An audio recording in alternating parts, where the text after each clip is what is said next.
কাউকে শুনতে করলেন না। এই হচ্ছে আপনাদের কথা আর কাজের পরিণাম।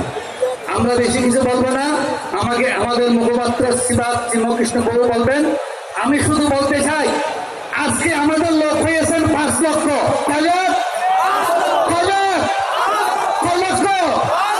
আপনি আমাকে এখানে বসে দিয়েছেন 50,000, কিন্তু রাস্তাঘাটে সব লোক হিসাব করলে আমরা কতজন? 5 লক্ষ। এই স্লোগান দিয়ে দিয়ে আমরা বাড়ি ফিরে যাব, এই বলে আমার সংক্ষিপ্ত আলোচনা করছি।